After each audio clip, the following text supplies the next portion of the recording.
ബഹുമാനപ്പെട്ട പ്രതിപക്ഷ നേതാവ് ശ്രീ വി.ഡി. സതീശൻ അവരെ ആദരവോടെ ക്ഷണിക്കുന്നു. ഏറ്റവും പ്രിയങ്കരനായ അധ്യക്ഷൻ ശ്രീ N.K.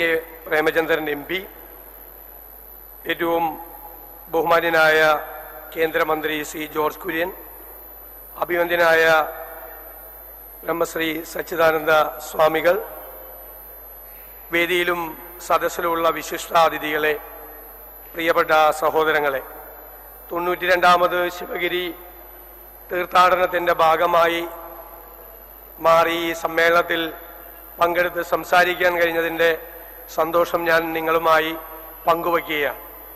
ഇവിടെ എനിക്ക് മുൻപ് സംസാരിച്ചവരും കഴിഞ്ഞ ദിവസങ്ങളിൽ സംസാരിച്ചവരുമെല്ലാം സൂചിപ്പിച്ചത് ഞാൻ ആവർത്തിക്കുന്നില്ല. ഈ ശിവഗിരി കുന്നുകളിൽ തീർത്ഥാടനവുമായി ലക്ഷോപലക്ഷം ആളുകൾ എത്തുന്നത് ആ ഗുരുദർശനത്തിൻ്റെ ആ പാരമ്പര്യത്തെ, അതിൻ്റെ സാങ്കത്യത്തെ ഉയർത്തിപ്പിടിച്ചുകൊണ്ടും നമ്മുടെ പുത്തൻ ചിന്തകൾ നമ്മുടെ ജീവിതത്തിലേക്ക് കടത്തിക്കൊണ്ടുവരണം എന്നതുകൊണ്ടുമാണ്. കാലാതിവർത്തിയാണ് ഗുരുദർശനം.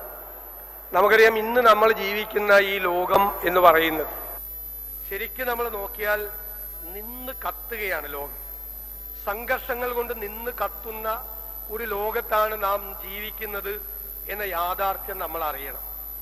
ലോകത്തെ എല്ലായിടത്തും നമ്മൾ ആദ്യം പറഞ്ഞിരുന്നത് 20ാം നൂറ്റാണ്ടിന്റെ ആദ്യ പകുതിയിലാണ് 2 മഹായുദ്ധങ്ങൾ ഉണ്ടായത്.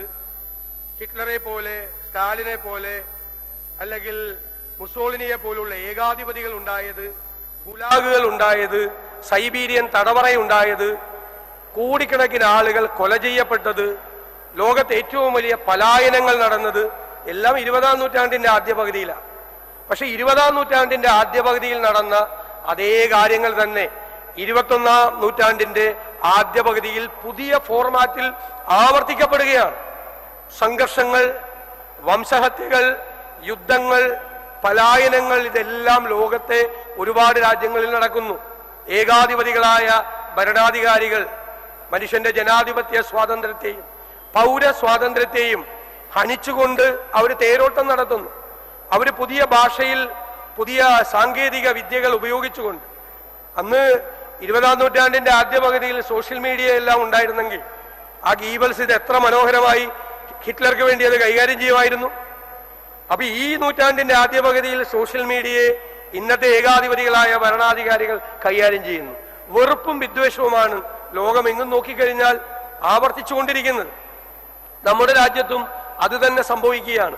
സംഘർഷമാണ്, എല്ലായിടത്തും സംഘർഷമാണ്. വെറുപ്പിന്റെയും വിദ്വേഷത്തിന്റെയും വിത്തുകൾ പാകി ആളുകളെ തമ്മിലടിപ്പിച്ച് ശത്രുക്കളാക്കി അതിൽ നിന്ന് ലാഭം കൊയ്തെടുക്കാൻ വേണ്ടി ശ്രമിക്കുന്ന ശക്തികൾക്ക് നമ്മുടെ രാജ്യത്ത് മേധാവിത്വം കിട്ടുന്നുണ്ടോ എന്ന് നാം സംശയിക്കേണ്ടിയിരിക്കുന്നു. നമ്മൾ പ്രബുദ്ധ കേരളം എന്ന് നമ്മൾ അഭിമാനിക്കുന്ന ഈ കേരളത്തിലോ, ഈ കേരളത്തിലെ സ്ഥിതി എന്താണ് യഥാർത്ഥത്തിൽ?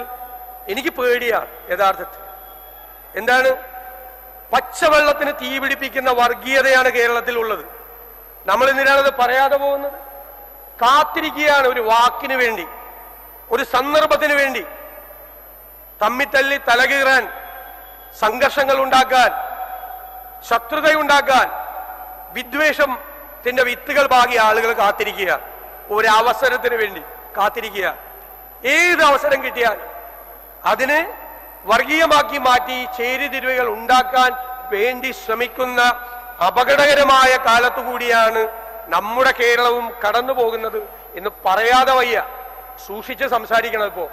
സൂക്ഷിച്ച് സംസാരിക്കണം. ഗുരുദേവന്റെ കാലത്ത് സംസാരിച്ചതുപോലെ പോലും ഇപ്പൊ സംസാരിക്കാൻ പറ്റില്ല. അത്ര അപകടം നിറഞ്ഞ ഒരു കാലത്താണ്. ഒരു സ്ലിപ്പ് നാവിൽ നിന്ന് വന്നാൽ അതെങ്ങനെയെല്ലാമാണ് ഉപയോഗിക്കപ്പെടാൻ പോകുന്നത്, ദുരുപയോഗിക്കപ്പെടാൻ പോകുന്നത് എന്ന് പോലും നമുക്ക് വ്യാഖ്യാനിക്കാൻ കഴിയാത്ത ഒരു കാലത്താണ്. ഞാൻ ഇന്നലെ ഉദ്ഘാടന സമ്മേളനത്തിൽ പങ്കെടുക്കേണ്ട ഒരാളായി, അത് പങ്കെടുക്കാൻ പറ്റിയില്ല. ഇന്നാണ് പങ്കെടുക്കുന്നത്. ഞാൻ ബഹുമാന്യനായ കേരളത്തിന്റെ മുഖ്യമന്ത്രിയുടെ പ്രസംഗം ഞാൻ വായിച്ചു. അദ്ദേഹം പറഞ്ഞത് സനാതന ധർമ്മത്തെ കുറിച്ചാണ്. ഞാൻ പറയുന്നു, ഞാൻ മുഖ്യമന്ത്രിയോട് വിയോജിപ്പ് പ്രകടിപ്പിക്കുക. ശിവഗിരി കുന്നുകൾ സംവാദത്തിന്റെ കൂടെ സ്ഥലമാണ്. അധ്യക്ഷൻ വളരെ മനോഹരമായി അതിവിടെ സൂചിപ്പിച്ചു. വ്യത്യസ്തമായ അഭിപ്രായങ്ങളുണ്ടാകും. സനാതനധർമ്മം എങ്ങനെയാണ് വർണ്ണാശ്രമത്തിന്റെയും ചാതുർവർണ്ണത്തിന്റെയും ഭാഗമാകുന്നത്? എനിക്ക് മനസ്സിലാകുന്നില്ല. നമ്മുടെ രാജ്യത്തിന്റെ മഹിതമായ പാരമ്പര്യത്തിന്റെ സാംസ്കാരിക പൈതൃകത്തിന്റെ ഭാഗമാണ് സനാതന ധർമ്മം എന്ന് പറയുന്നത്, അല്ലേ? നമ്മുടെ വേദങ്ങളിൽ നിന്ന്, ഉപനിഷത്തുകളിൽ നിന്ന് അതിന്റെ സാരാംശങ്ങളെല്ലാം ഉൾക്കൊണ്ടുകൊണ്ട് നമ്മുടെ കൾച്ചറൽ ലെഗസിയാണത്. ഈ രാജ്യത്തിന്റെ സവിശേഷതയാണ്, നമ്മുടെ ഋഷി പാരമ്പര്യത്തിന്റെ അടയാളമാണത്.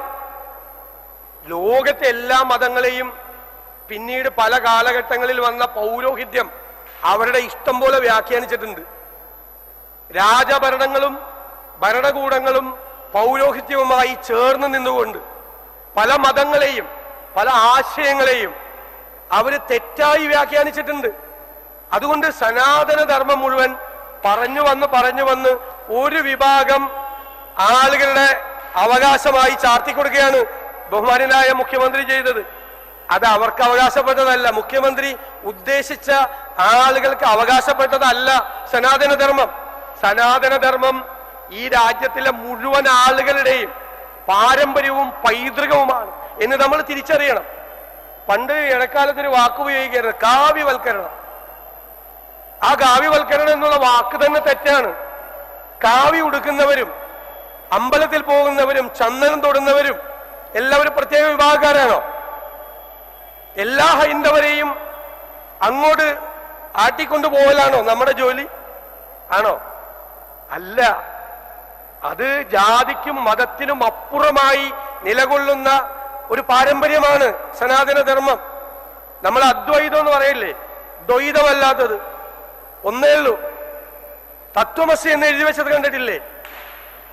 അത് നീ തന്നെ ആകുന്നു എന്ന്, നമ്മൾ തന്നെ ആകുന്നു എന്നുള്ള തിരിച്ചറിവ്, ഈ അറിവ് തേടിയുള്ള പൊരുൾ തേടിയുള്ള നമ്മുടെ നിരന്തരമായ അന്വേഷണത്തിന്റെ അവസാനം നമ്മുടെ ഋഷി പാരമ്പര്യത്തിൽ പറയുന്ന എന്താ?